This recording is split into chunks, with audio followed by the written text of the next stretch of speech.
أعوذ بالله من الشيطان الرجيم بسم الله الرحمن الرحيم اللهم صل على سيدنا ونبينا وشفينا وحبيبنا ومولانا محمد صلى الله على آله وصحبه وبارك وسلم সাল্লাল্লাহু আলা খাইরি খালকি মুহাম্মাদি ওয়া আলা আলিহি ওয়া সাহবিহি আজমাইন বিরহমাতিকা ইয়া আরহামার রাহিমিন। আসসালামু আলাইকুম ওয়া রাহমাতুল্লাহি ওয়া বারাকাতুহু। ডিয়ার ভিউয়ার্স, আলহামদুলিল্লাহ মহান রাব্বুল আলামিনের দরবারে শুকরিয়া আদায় করি। আলহামদুলিল্লাহ, অতি গরম, অনাবৃষ্টি, প্রতিকূল পরিবেশ, জ্বর জঞ্জা সব কিছুর উপর দিয়ে আল্লাহ রাব্বুল আলামিন বাঁচিয়ে রেখেছেন। সেজন্য শুকরিয়া আদায় করে আল্লাহ পাকের দরবারে একবার বলি আলহামদুলিল্লাহ।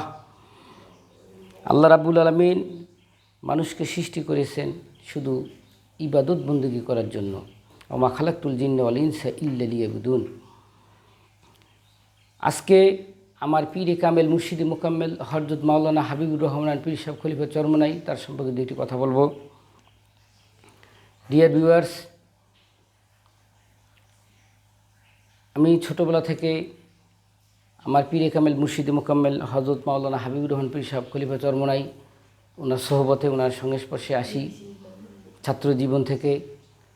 এই যে আমার একটা পাঞ্জাবি দেখছেন, এই কালারের একটা পাঞ্জাবি আমার পীরে কামেল হযরত মাওলানা হাবিবুর রহমান পীর সাহেব খলিফা চরমনাই, চতুর্থ খলিফা, এই ধরনের একটা পাঞ্জাবি উনি পরতেন। সুতরাং ওনাকে ভালোবেসে, রাসূল পাক সাল্লাল্লাহু আলাইহি ওয়াসাল্লাম ভালোবেসে এই পাঞ্জাবি পরি। ওই পাঞ্জাবি পরার ব্যাপারেও অনেক রকম কথা বলে, যে একজন ইংলিশ টিচার, আপনি কোট টাই পরবেন, ভালোভাবে চলবেন। নো, এই পৃথিবীর শ্রেষ্ঠ মানুষ হযরত মুহাম্মদ সাল্লাল্লাহু আলাইহি ওয়াসাল্লাম। এই পৃথিবীর শ্রেষ্ঠ পথ নবী করিম সাল্লাল্লাহু আলাইহি ওয়াসাল্লামের সুন্নত। এই পৃথিবীর শ্রেষ্ঠ কিতাব আল কুরআন। সুতরাং যদি আল্লাহকে খুশি করতে চাই, তাহলে হযরত মুহাম্মদ সাল্লাল্লাহু আলাইহি ওয়াসাল্লাম যেভাবে চলেছেন এভাবে চলতে হবে, ওলি আল্লাহ যেভাবে চলেছেন এভাবে চলতে হবে। তাহলে কি, একদিন ওনাকে প্রশ্ন করি পীর সাহেবকে, যে আপনার এই পাঞ্জাবিটা এত সিরা, বিভিন্ন জায়গায় তালি দেয়া, এক পাঞ্জাবি উনি 12 বছর পর্যন্ত পড়ছে। নিজের সম্পদ বলতে কিছু নাই, সমস্ত সম্পদ ওয়াকফ কইরা লিল্লা বোর্ডিং মাদ্রাসা, কওমি মাদ্রাসা উনি দান করে গেছে, বিশাল মাদ্রাসা করছে। ওনার ঠিকানা গোডন্ডা এলাকা, তালতলা, নলছিটি উপজেলা, জেলা ঝালকাঠি। এত বড় মহা মানব, এত বড় আমি প্র্যাকটিক্যালি বাস্তবে এত বড় ব্যক্তি, যিনি দিনের জন্য, ইসলামের জন্য মানুষের দ্বারে দ্বারে অনেক হাজারো বার গেছেন, মানুষের কাছে দাওয়াত দিতেন, কালেমার দাওয়াত দিতেন, জিকির করতেন, এবং অজস্র প্রমাণ আছে। সুতরাং আল্লাহ রাব্বুল আলামিনের ইচ্ছায় এরকম একজন মহান ব্যক্তির উসিলায় আল্লাহ রাব্বুল আলামিন কিছু দিন, কিছু শরীয়ত, কিছু মারফত, কিছু দিন আমাকে শিখাইছেন। সেজন্য শুকরিয়া আলহামদুলিল্লাহ আল্লাহ পাকের দরবারে। উনি এত বড় বুজুর্গ ব্যক্তি ছিলেন, এত বড় একজন ব্যক্তি ছিলেন, সেটা কিয়ামত পর্যন্ত বলেও শেষ করা যাবে না। তাহলে আমি কি চাই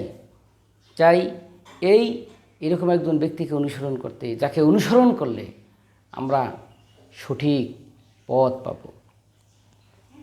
নলছিটিবাসী, বরিশালবাসী জানে যে উনি কত বড় মানের একজন বুজুর্গ ব্যক্তি ছিলেন। তার কেরামতির কথা সারাদিন বললেও শেষ করা যাবে না, এত বড় মানের একজন ব্যক্তি ছিলেন।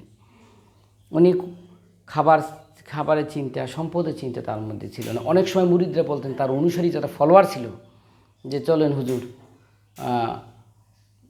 এবার হজে যাই, আল্লাহ নিবে। ওনার নামের আগে আলহাজ নেই। অর্থনৈতিক থেকে ওইরকম শক্তিশালী ছিলেন না, কীভাবে আলহাজ করবেন। সুতরাং আমি একটা কথাই বলবো, যে যারা তারা অমর, অলি আল্লাহদের পথ অনুসরণ করলে জান্নাতের পথ সুগম হয়। সূরা ইউনূসে এছাড়া বিভিন্ন জায়গায় কোরআন বিভিন্ন জায়গায় অলি আল্লাহদের সম্পর্কে বলা হয়েছে। অলি আল্লাহরা এমন মানের ব্যক্তি যাদের কথা বলে শেষ করা যাবে না। আমরা সঠিক পথ পেতে একজন ভালো ব্যক্তির, পীর মানে কি? একজন টিচার, একজন গাইডলাইন।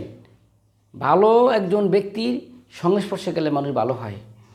আর ওই গাঞ্জার আসরে বসলে, সিগারেটখোর, ধূমপানকারী যারা, তাদের সাথে চললে একসময় ধূমপান শিখে যায়।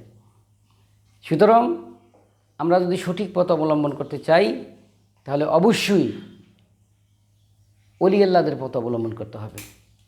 তো যারা আমার চ্যানেলে নতুন, যদি আমার কথাগুলো ভালো লাগে অবশ্যই লাইক কমেন্ট করবেন। Please like comment share and subscribe my channel. ভালো থাকবেন, সুস্থ থাকবেন। আসসালামু আলাইকুম ওয়া রাহমাতুল্লাহি ওয়া বারাকাতুহু।